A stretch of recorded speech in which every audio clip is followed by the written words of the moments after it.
एक संगठन बनाना है, उसी वक्त इनसे मैंने ये बात कही थी कि ये हमारे शहर के हर दर्दमंद दिल की आवाज़ है। बात है मालेगांव शहर 50 साल आगे निकल गया है। कोई दंगा नहीं हुआ है। मैं तो चाहता हूँ हिंदुस्तान गवर्नमेंट खुद राष्ट्रपति आकर मालेगांव के सभी नागरिकों का सम्मान करे, ताकि आप देख रहे हैं पब्लिक समाचार, पब्लिक के हक में। मालेगांव शहर में हिंदू मुस्लिम एकता ये मंच की बुनियाद नहीं रखी गई है और उसकी पहली आज ईद मिलन प्रोग्राम था। सभी लोग यहाँ पर आए, आप भी यहाँ पर आए। कैसे देखते हैं आप इसको, मालेगांव शहर में हिंदू मुस्लिम एकता की बुनियाद डाले जाना?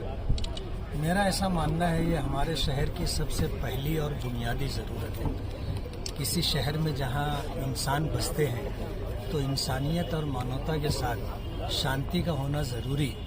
अगर शांति है तो सब काम शहर में होते रहेंगे और शहर विकास की डगर पे चलता रहेगा। और अगर शांति ही नहीं है तो फिर कोई भी आदमी विकास के रास्ते पे जा करके मंजिल तक पहुंच ही नहीं सकता।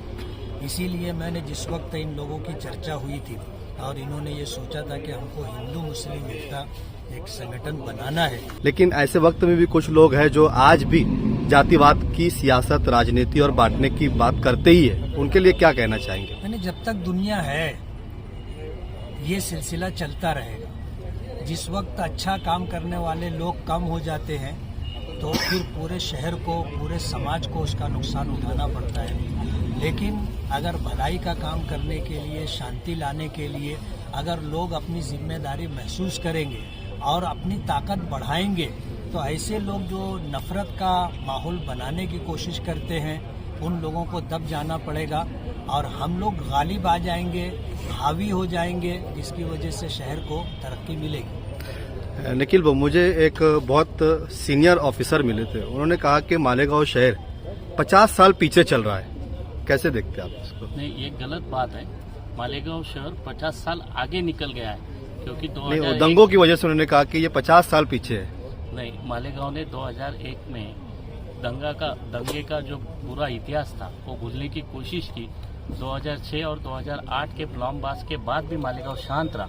आज मालेगांव तरक्की की ओर बढ़ रहा है। मालेगांव में बहुत सारी कोशिशें पॉलिटिकल लेवल से मालेगांव में अशांति निर्माण करने की हुई, पर मालेगांव के कौमी एकता ने, मालेगांव के ताने बाने ने और हिंदू मुस्लिम समाज के कुछ जिम्मेदार लोगों की वजह से मालेगांव में आज भी शांति मौजूद है। आमदार साहब ने यही कहा कि मालेगांव में शांति है, इसलिए प्रगति हो रही। मालेगांव की प्रगति के लिए सभी लोगों से, हम मालेगांव के नागरिक जिम्मेदारी से शांति के लिए प्रयास करना जरूरी है और उसी के लिए आज मालेगांव शांत और मालेगांव में सौहार्दपूर्ण वातावरण निर्माण होए।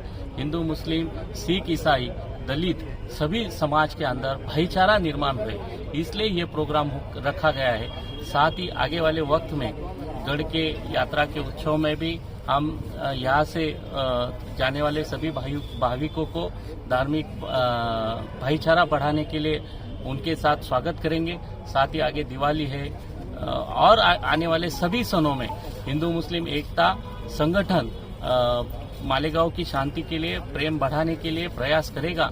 हमको उम्मीद है मालेगांव के सभी पॉलिटिकल लोगों से, हमको उम्मीद है सभी मालेगांव के जिम्मेदारों से कि ये मालेगांव शांत और उन्नति की तरफ ले जाने के लिए सब लोग हमारे साथ कंधे से कंधा मिलाकर साथ देंगे और हमारी हौसला अफजाई के लिए हमें प्रोत्साहन देंगे। आप एक बिजनेसमैन हैं, मालेगांव शहर में आप बरस से बिजनेस कर रहे हैं। मुस्लिम कम्युनिटी की अक्सरियत रहती है कि नदिया से इस पार से उस पार खरीदी के लिए जाती है। कैसा मतलब आप इसको देखते हैं बिजनेस में? तो मालेगांव की 200, 500, 1000 साल की परंपरा है। यहाँ का ताना बाना ऐसा है कि यार्न लाता है हिंदू समाज, बीनता है मुस्लिम समाज, फिर से वो हिंदू समाज के पास देता है। हिंदू समाज पूरे हिंदुस्तान में, पूरे वर्ल्ड में उसको बेच करके वापस से उसका पैसा चुकाया जाता है और यहाँ का रोजगार निर्माण होता है। और यहाँ हिंदू मुस्लिम भाईचारा, बल्कि मैं तो बोलूँगा पिछले 20 साल में अगर पूरे हिंदुस्तान में आपने जो भी दंगे देखे और मालेगांव में एक भी दंगा नहीं हुआ है।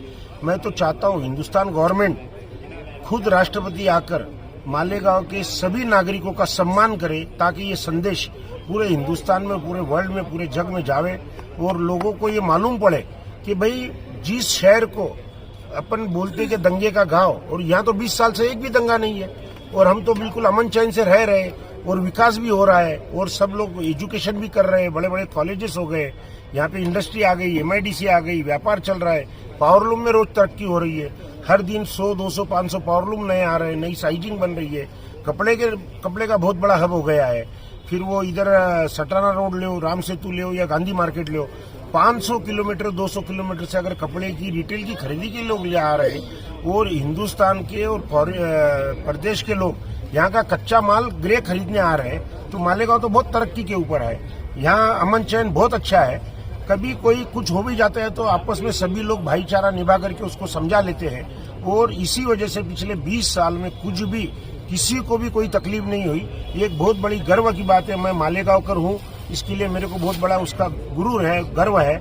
मैं यही चाहूंगा कि गवर्नमेंट और राष्ट्रपति खुद आकर यहाँ पे सम्मान करें पूरे मालेगांव के सभी नागरिकों का, किसी एक का भी नहीं। मैं अक्सर हिंदू मुस्लिम एकता की खबरें लगाते रहता हूँ। मुझे कमेंट में कुछ लोगों ने ये भी लिखा कि यारो हम ही बोला करें नदिया के इस पार से हमने की बोली, नदिया के उस पार से कभी तुम भी तो बोलो। ये समझ का फेर है। गाँव तो एक ही है ना, नदिया के उस पार बोलो या इस पार बोलो। मतदार संघ भले 2 हो गए मगर दिल एक है। जहाँ तक कि मैं ऐसा बोलूंगा, दिल अपना और प्रीत पराया, ऐसा अगर कोई समझता है तो उसकी सोच है। उसके सोच से भले वो सोचते रहे मगर इस पार और उस पार तो होने वाला नहीं। जहाँ तक कि इधर का आदमी उधर जाता है, उधर का आदमी इधर आता है, उसको सिक्योरिटी है तुम्हारे समझ में। अगर कुछ लोग ये अपनी सोच बना लेते तो उनकी सोच है, उससे अपने को कोई वास्ता नहीं। क्या संदेश देंगे आप? संदेश तो एक ही है कि आप मिलनसार रहो, भाईचारा रखो और हर जगह के ऊपर भ्रष्टाचार का सामना करो। जब तक इस दुनिया में, इस शहर के अंदर, अगर इस देश के अंदर भ्रष्टाचार होते रहेगा तो तरक्की से पीछे खींचे जाओगे, दंगे से नहीं खींचे जाओगे। भ्रष्टाचार को अगर रोकने में हिंदू मुस्लिम कामयाब हो गए तो मालेगांव क्या, इस पूरे देश की तरक्की होगी।